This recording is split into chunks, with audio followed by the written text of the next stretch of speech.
Question 5 from the AAHL exam is here, which is identical to question 6 from the AASL exam, which is here.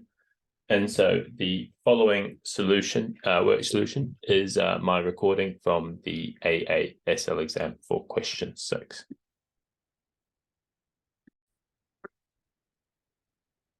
Question 6.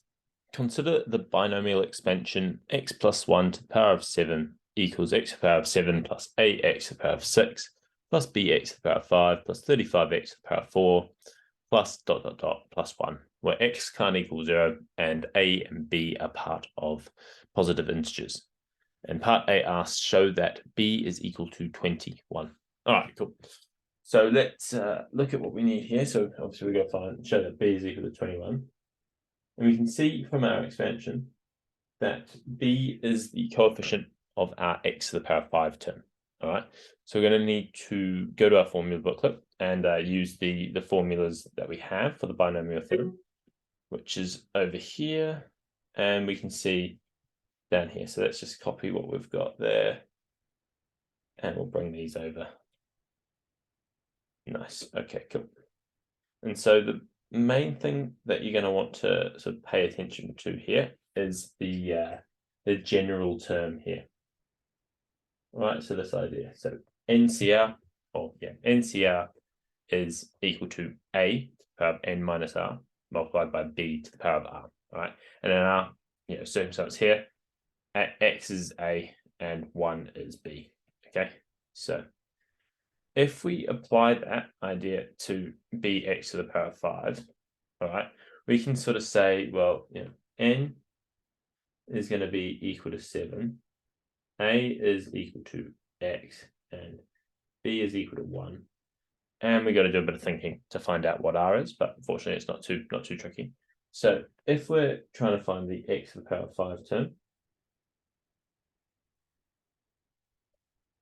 x to the power of 5 term, which is, funnily enough, equal to b, all right, which is going to equal n, so NCR, and n is 7, all right, we'll put r down here for now, 7CR multiplied by x to the power of 7 minus r, and multiplied by 1 to the power of r, okay? And so now we're going to think, what sort of value of r do we need to make the power of x equal to 5, all right? And when we sort of go through this, we can sort of conclude that it's going to be 2, all right? Because 7 minus 2 is equal to 5, all right? So therefore, r is equal to 2, and we can sort of bring our working down. Let's grab this, bring it down. Let's change r's to 2, and then another 2. All right, cool. And so we know that 1 to the power of anything is just going to stay as 1. We know that this has now become x to the power of 5, so that's happy. So we can conclude that b is going to equal 7c2. And actually, to be technically correct here, how about we put in bx to the power of 5? We'll go back it up a little bit. We'll put bx to the power of 5, x to the power of 5, and we'll include that down here as well. I don't think you'd necessarily be marked wrong if you didn't put this in, but that's just to help with understanding, okay? So then we can go over here. So therefore, b is going to equal 7c2. All right, cool. There we go. And we can even cancel out these two terms, and 1 to the power of anything is just going to be 1. All right, cool. So now we've got b is equal to 7c2, and so now we're going to have to move on to the NCR formula, or this formula down here, where we have n factorial divided by r factorial multiplied by n minus r factorial. Okay, so if we apply this, so then we can come down here and we'll say b is going to be equal to 7 factorial over 2 factorial multiplied by 7 minus 2 factorial. All right, so there's a few things we can kind of do to make our life a little bit easier here. So if you're not familiar with what factorial means, so 7 factorial, for example, is 7 times 6 times 4, sorry, 7 times 6 times 5 times 4 times 3 times 2 times 1, all right? And so, yeah, 2 factorial is 2 times 1, right? So what we can do here is we can clean this up a little bit, and let's say we call it 2 factorial multiplied by 5 factorial, right? Because that's going to be 7 minus 2. Now, what I can do to this numerator, this 7 factorial, is I can change it to being 7 times 6 times by 5 factorial, okay? Because 5 factorial is just going to be 5 times 4 times 3 times 2 times 1, so that's the equivalent of 7 factorial. Then I can divide this now by the same thing, 2 factorial multiplied by 5 factorial, and now I have an opportunity to cancel out my 5 factorials, okay? And so, yeah, that makes our life a little bit easier, and so now we've got 7 times 6 divided by 2 factorial. We already know that 2 factorial is just going to be 2, because that's just 2 times 1. So we get this is equal to 42 over 2. And then we can sort of finish out by saying, therefore, or, B is equal to 21. And that is the answer to part A. On to part B. The third term in the expansion is the mean of the second term and the fourth term in the expansion. So I'm going to use a green highlighter for this question, okay? So the third term in the expansion, the mean, right, of the second term and the fourth term. Okay, so if we go through this and sort of have a think of what we got. So the third term is what we've just found, bx to the power of 5, and we're told that b is 21. So we can say, so this is 21x to the power of 5. The second term is ax to the power of 6, and we don't know the value of a yet. So we're probably going to, we're going to have to find that out. And the fourth term is 35x to the power of 4. Okay, so our first port of call will be to find out what ax to the power, or what the value of a is, okay? And the way we're going to do that is a very similar process as the part A, in terms of finding the r value that we need in order to have x to the power of 5. But in this case, we need to find the r value that's going to give us x to the power of 6, okay? And so if we look back up at this bit here, all right, let's actually use a bit of a highlighter. If we look at this bit here, we can think, what value of r do we need in order to get x to the power of 6? And so specifically, that would be looking at the 7 minus r bit, and that's going to be 1, okay? We need r to equal 1, because then we're going to get 7 minus 1, which will then give us x to the power of 6. So let's have a look at that. So we can let's bring this down here, and we'll say ax to the power of 6 is going to equal 7c1 multiplied by x to the power of, 7 minus 1, but let's put in 6, and then multiplied by 1 to the power of 1, which is always just going to be 1, all right?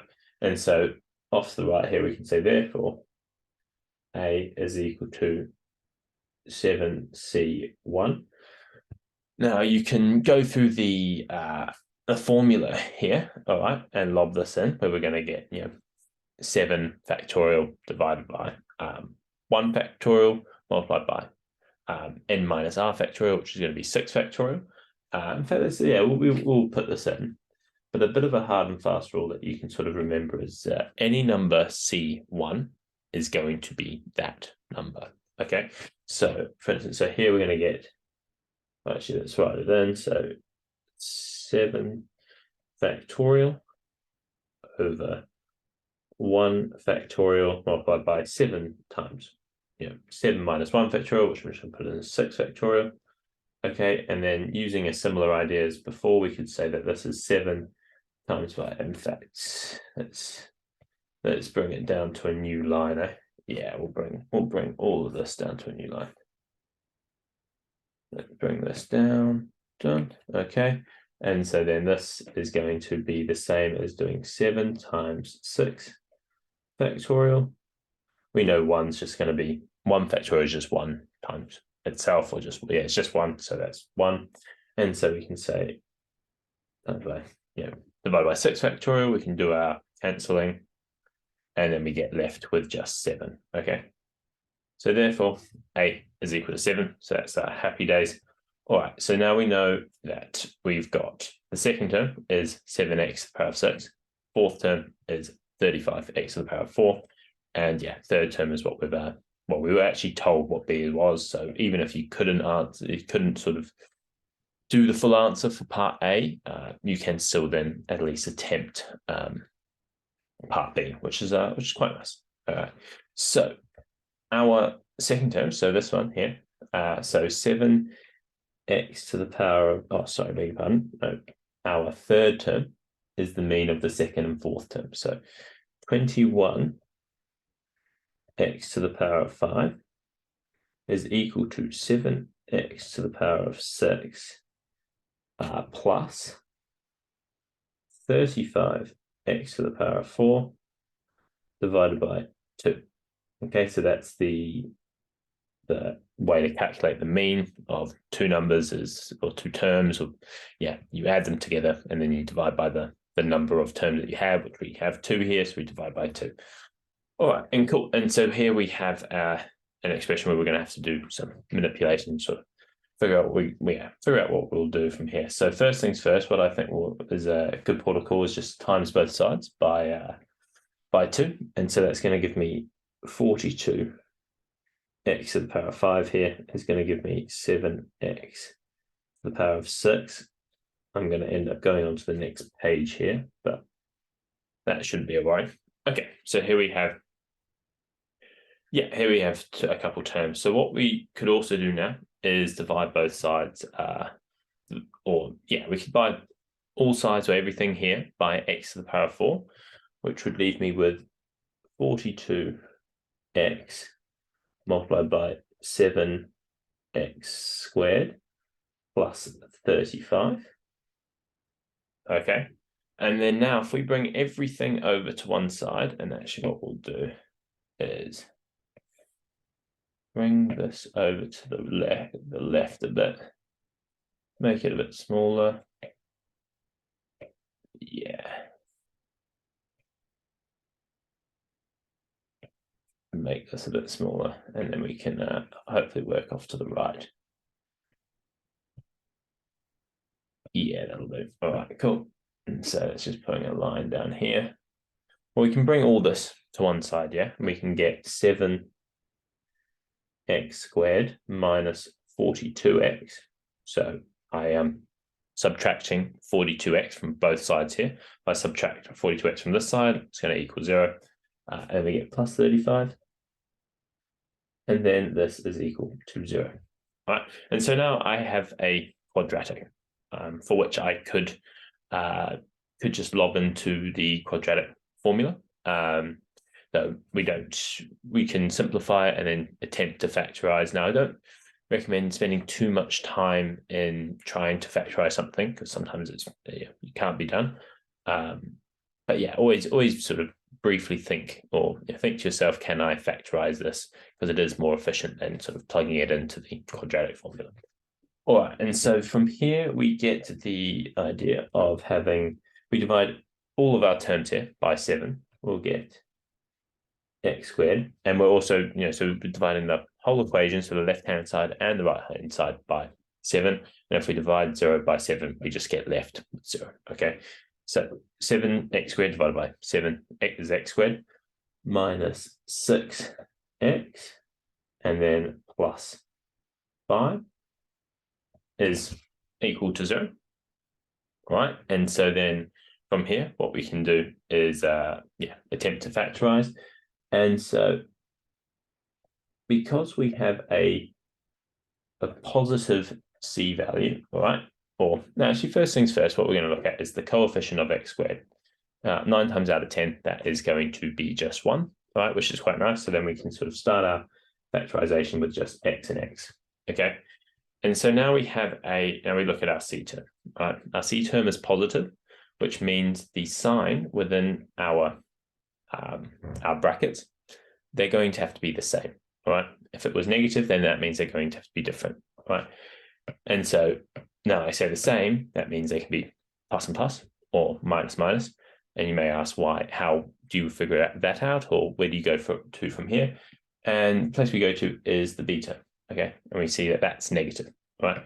So we're going to need minus minus. All right. And we think now, what are factors of 5 that add up to 6? All right. And it's quite fortunate 5 is a prime number. It only has 5 in itself, so 1 in itself, and that 1 plus 5 is 6.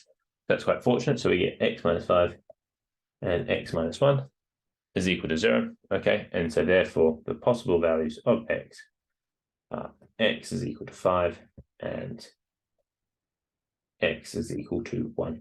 Right. And then there is the answer to part B. And question 6.